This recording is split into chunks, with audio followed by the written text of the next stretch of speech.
Welcome to this second video about German basics. In this part, I will talk about pronunciation and pronunciation rules. And at the end, we will see a short example dialogue and some notes on grammar. Last time, in the last video, we saw the alphabet and we learned the names of all those letters. When you look into a dictionary, you might find such a pronunciation table. It gives you hints on pronunciation by simply stating very well-known words. Here, for example, hat, or if we go here, Post. And if you know those words, you can always remember how to pronounce a certain character, like this one, this mirrored C, basically. How to pronounce it, like the sound in Post. Or Post. Post is just a post office, for example, or the mail that you get. So, for a native, it's easy to interpret such a table. For you, it's not. What we will do in this video is to go over the important characters and learn the pronunciation the different way around. We look at the alphabet and apply the pronunciation to those. First of all, the vowels. A comes in a short and a long version, just as most of the vowels. You will see the short version on the left and the long version on the right. A, come, come. Satt, satt. Kam, kam. Saat, saat.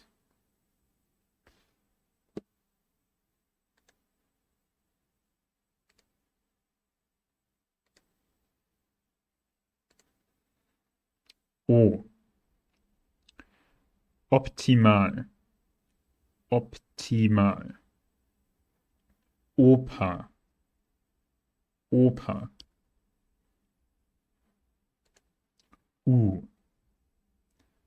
Buddha, Buddha. Lupin, Lupin. Like the character in Harry Potter. Lupin. Fell, Fell. Zähl, Zähl. This letter is it's the first umlaut we see here. You can compare it to AI in its historical form. Fell is not very accurate, you could say it, but it mostly comes in different forms, so you would add something behind Fell. Here it's just a pronunciation guide, so we just take it as an example. Fell, Zähl. I. Mit, mit. Miet, meet. For E, you have the stressed long version and an unstressed short one. Mit is unstressed, just like saying will in English. However, if you say wheel or meet or meet, then you say long versions, those are stressed. Stressed in this case means that there's tension in your tongue, and this tension simply creates kind of different sound. In addition, it's longer. E is probably the most complicated among all the vowels. There's the standard version, just like when you say E itself. This is the first one. E. G. G. Genom. Genom. Mehl. Mehl. Secondly, there's E. As we saw before, it's almost the same sound, but here it's always short. Nen. Nen. Fell. Fell. And then there's a schwa sound, which means an unstressed sound. It doesn't apply to the stem. You see here the same word in a different form. So in the front we have E and then E. Gehe. Gehe. Gehe. Same is true here. Esel is a good example for a clear E sound and schwa. Esel. Esel. And Wade.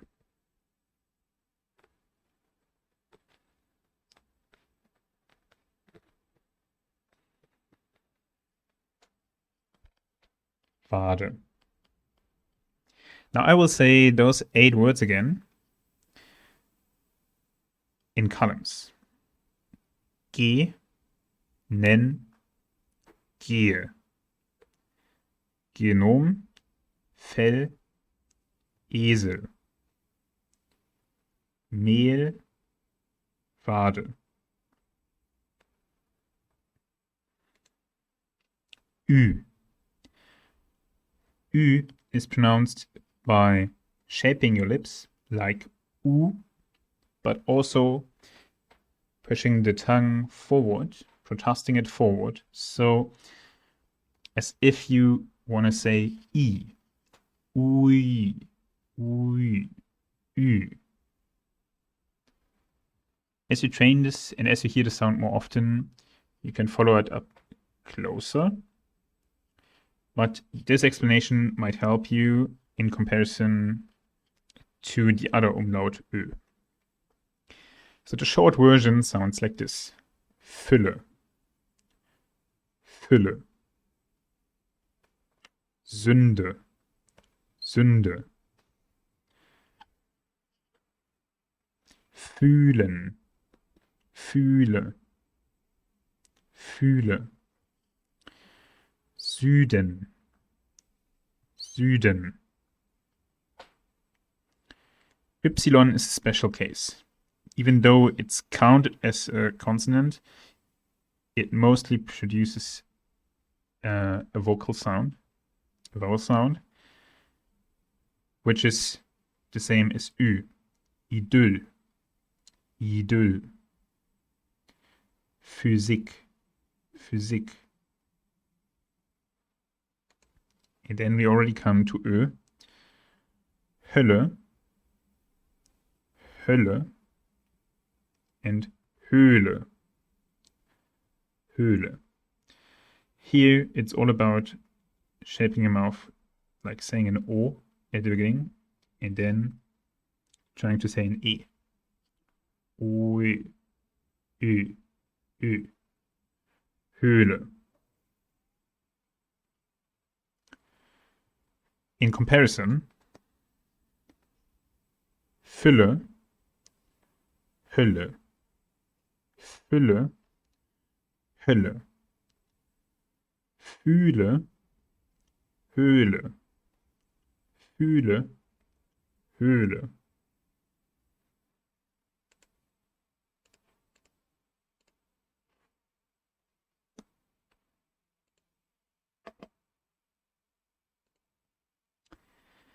When you add R to other vowels, and like in this case, or right behind a vowel sound but next to consonant, then the pronunciation changes, and this is a flipped R in the brackets, in the pronunciation brackets, because this will really sound like adding R in a very strange way. I will just pronounce those words. Ohr, Butter, Meter, der, Götter, Güter, Physiker. This is also called a schwa sound, just like this last E sound we saw. Both are called schwa, which means they're without any tension. Now try to say A without any tension, then it becomes like A. Say E without any tension, and it is Ö. Ohr, Götter.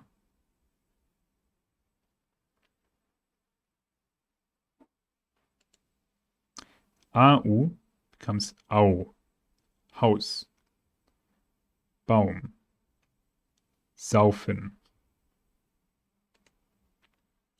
EI and AI are pronounced AI, I, Bein, Neid, Leib.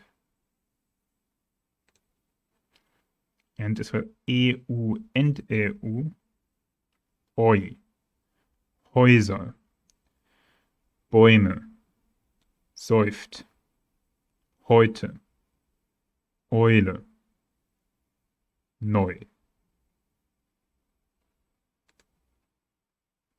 Next, we want to take a look at the consonants. So far, I tried to use only those words where you can interpret the consonants written down instantly.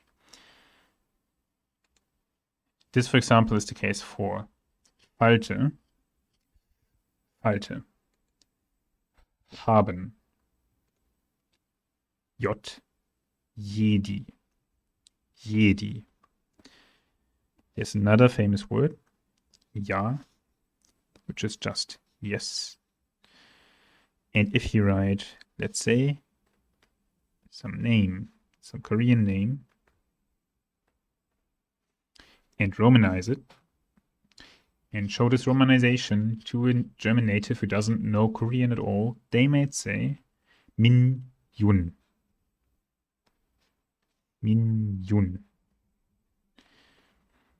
Because the German pronunciation of J is just different from what English people say. They might say jazz and jingle bells.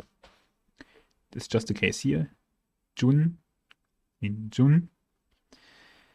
But for a German native, J is like the romanization to Y.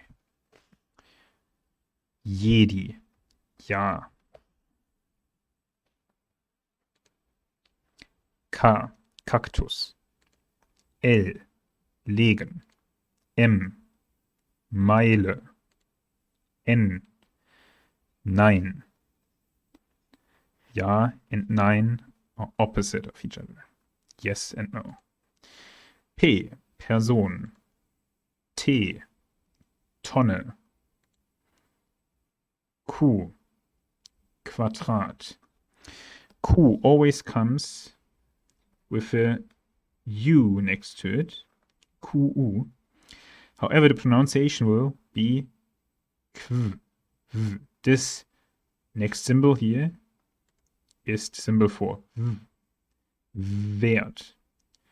The sound of a W. Wert.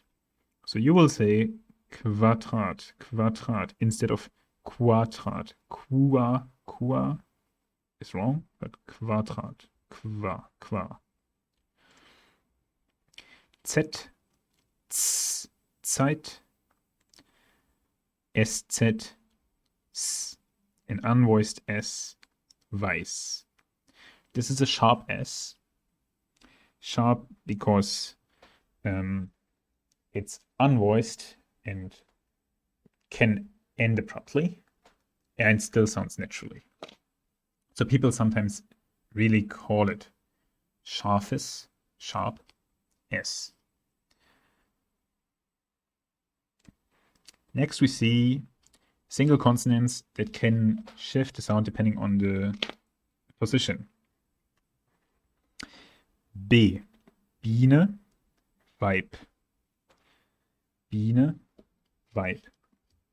The effect here is the same as when you have any consonant in Korean in the last position of a syllable. And it simply becomes more abrupt and more explosive.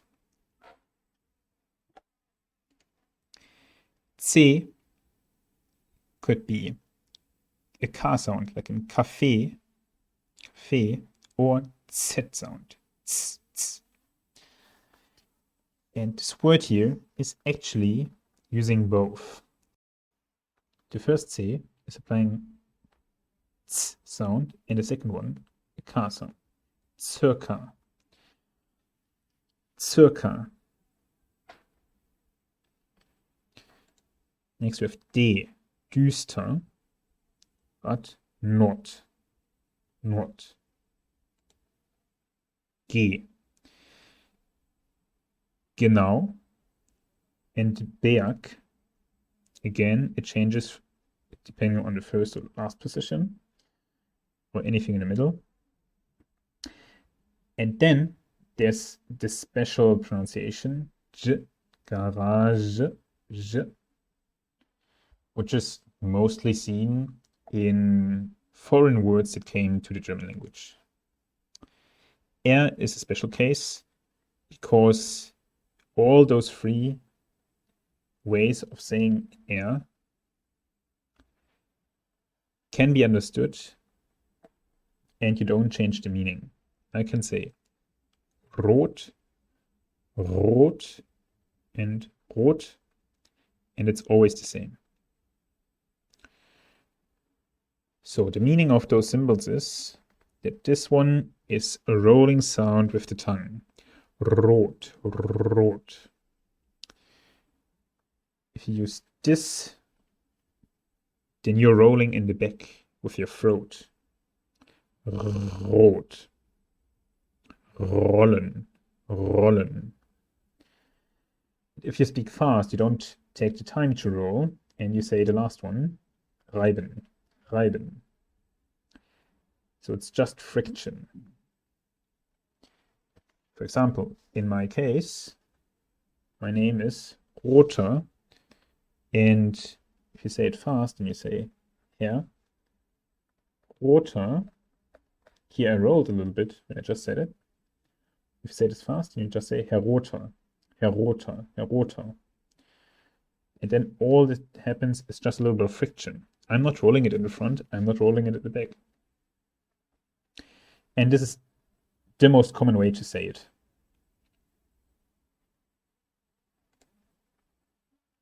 Sonne, Sonne is this like humming tone that you can produce with an S sound with your teeth. Sam, Sonne. But eins, again, is a sharp S, as you saw with SZ, and you often hear it in the English language. Vase, so V is sometimes producing the same sound as V, Vase.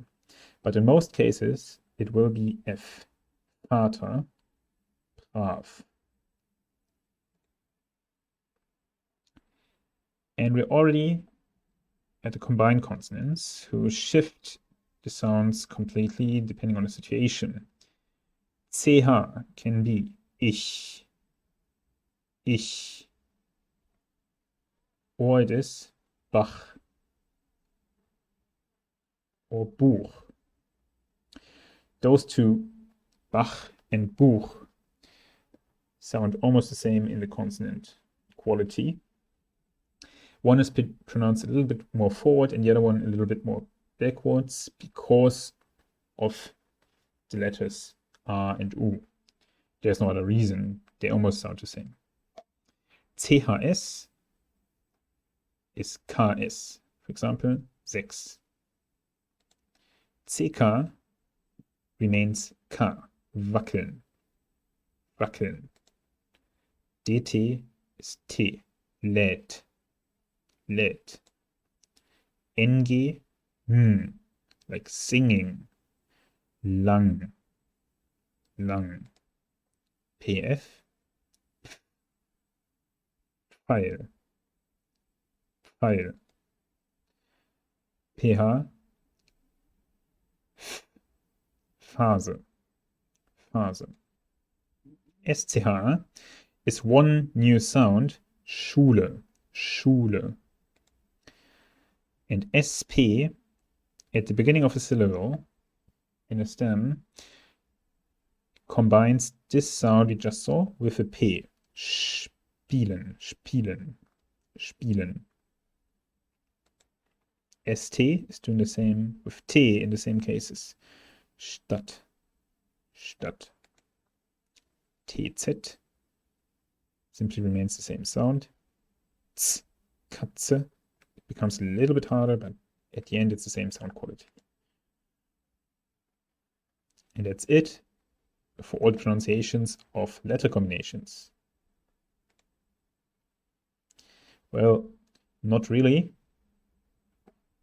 because we still have to look at pronunciation rules or spelling rules, depending on how you want to look at it.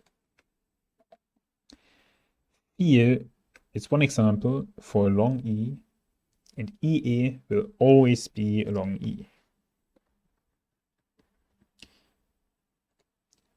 Mehl is a long E, so if you add H to something, it becomes longer. Rennen has a very short E, because there's a double N, there could be a double M, a double L, and so on. Double consonants are written when the sound is short. Ich, echt, lächeln, Bücher, Löcher. All those used sh, because it is I, E, U, Ö. However, acht, Buch, Loch.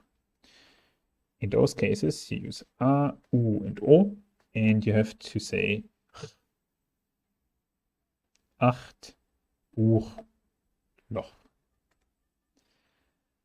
Vater, vergessen, versprechen, versuchen, brav, aktiv. All use the F sound. Vater, vergessen, versprechen, versuchen, brav, aktiv. Statt stehen, spielen und Spaß are using this SCH-T combination, st and SCH-P. Sp, spielen, Spaß. Here, ST and SP is at the beginning of the syllable and in the stem, and you just have this new sound. Okay, this sound actually is depicted through those combinations. You can also have ST in the middle of the word, as we saw before with düster. There's also Westen or Respekt. And here they're pronounced separately because they're at the line between two syllables.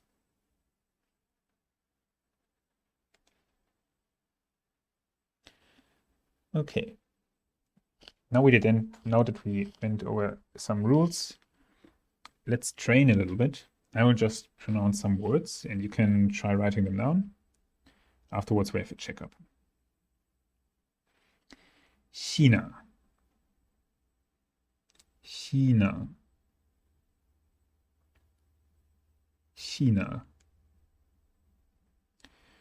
Schule, Schule, Schule. Acht, acht. Schifffahrt, Schifffahrt, Schifffahrt, Schifffahrt. Größer, größer, größer. Schüler, Schüler, Schüler. Wohnheim, Wohnheim, Wohnheim. Ziel, Ziel, Ziel. Bruder, Bruder, Bruder.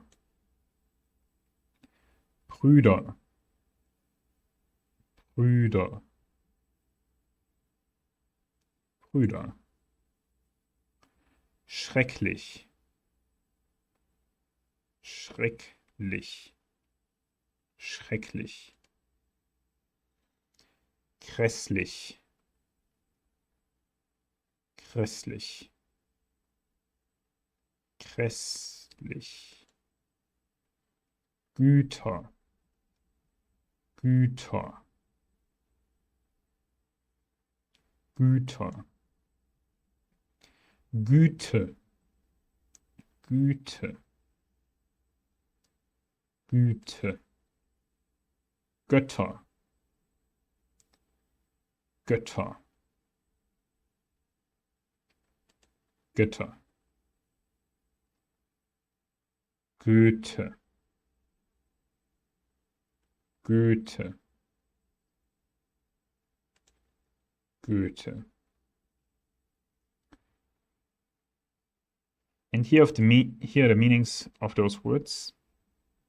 As you can see, not all of them are important to you in their meanings, but the pronunciations are in general just interesting cases.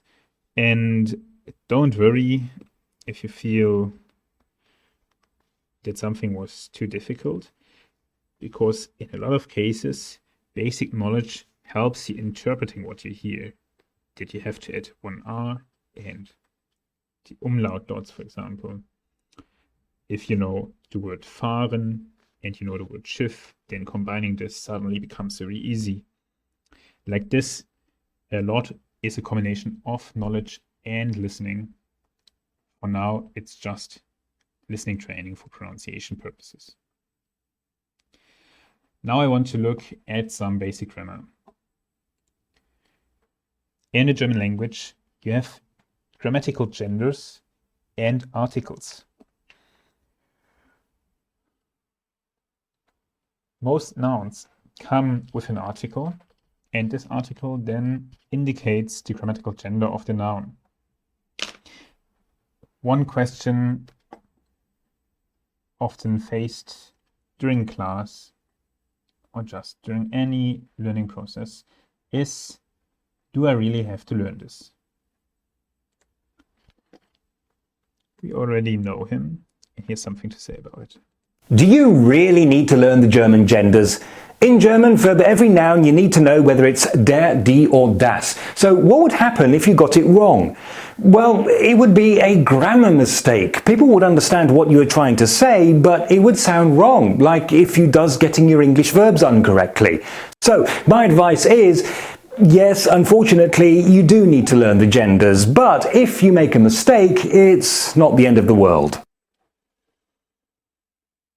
I hope you see what he did here, and you still understand him perfectly fine, right? And you're not even a native. I can assure you every native will interpret whatever you say, whether it's wrong or right. They will try automatically. If somebody can't understand you because it's ambiguous or it doesn't make sense at all, they will ask you anyhow. Grammar is a tool to make yourself understood. But if you make a small mistake, they can be fine in general. There are special cases where people will simply ask back. The important thing about the principle of gender is that it applies to so many different things that there's a lot of grammar going on just because of this. Let's use those three words. Der Schüler, die Schülerin, das Kind. Those are three persons now.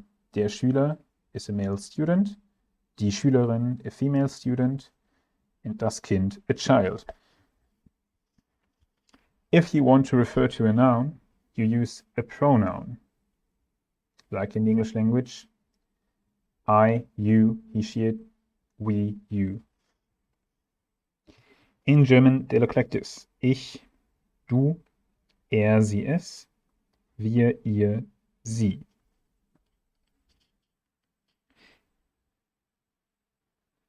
Of course, a child also has a biological gender, sexes. But when you refer to it through grammar, you think of the grammatical gender. So what you refer to is the grammatical gender. You do it like this. Learning those things is the very basis for easy sentences. I will not dive deep here. You will have to learn those eventually, and applying all the grammar is complicated, but this is part of the learning process. Let's now look at basic numbers. Maybe you expect 10, but I will show you a little bit more than that. And they're just a very good example for pronunciation. This was what I did so far. 0, 1, 2, 3, 4, 5, 6, 7, 8, 9, 10, 11, 12. Here come the meanings. That's clear. I will repeat them once. 0, 1, 2, 3, 4, 5, 6, 7, 8, 9, 10, 11, 12. Clear pronunciation of those 13 numbers will help you a lot later on. If you mispronounce them, you might be misunderstood when you call numbers. And in addition, German numbers get more complicated in the mid-range. So if you want to learn those ahead, it might help you. Lastly, a short dialogue just to show you basic sentence structure. Guten Tag. Mein Name ist Thorsten Schneider. Und wie heißt du? Hallo, ich heiße Anne Schwarz. Ich bin neu hier. Kannst du deinen Namen bitte buchstabieren? A-N-N-E-S-C-H-W-A-R-Z. Wie alt bist du? 12. Interpreting this might be easier if we first locate what we already know or what we can guess. This is a pair of names. We see it here again. In addition, hello is something you already know. It's just a greeting. Maybe by the form it's written first and there's an exclamation mark. This might be a greeting as well. Guten Tag. 12 is something you just saw. It is 12. Du is you. You see it here and there. And you also saw ich.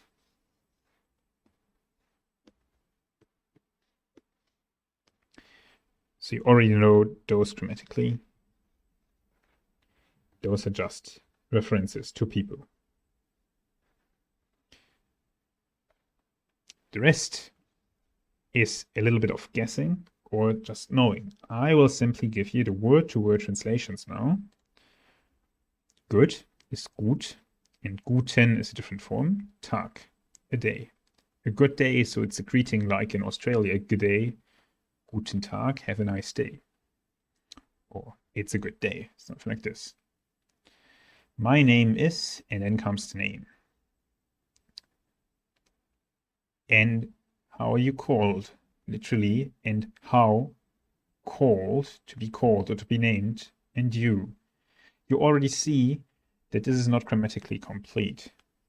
Hallo, ich heiße Anne Schwarz faces the same problem. I named Anne Schwarz is not grammatically complete. So what you would add here is R and M. Ich bin neu here also means I am new here. This is a good example of a straight translation from German to English, where it just happens to be absolutely correct. Kannst du deinen Namen bitte buchstabieren? Can you spell your name, please? Just in a different word order, and of course without grammar here. And then Anne Schwarz is spelling her name and is asking back, how old are you? 12. Of course. If you interpret all of this and make it an actual sentence structure in the English language, then you end up with this dialogue. And that's just where you want to get. If you already want to start learning vocabulary, I want to recommend you Anki. If you use a Windows or an Android system, it's free anyhow. Through Anki Web, you can transfer vocabulary decks between your systems. You can also download published decks, for example, English decks or German decks. And it's a spaced repetition system, so it makes your learning more efficient.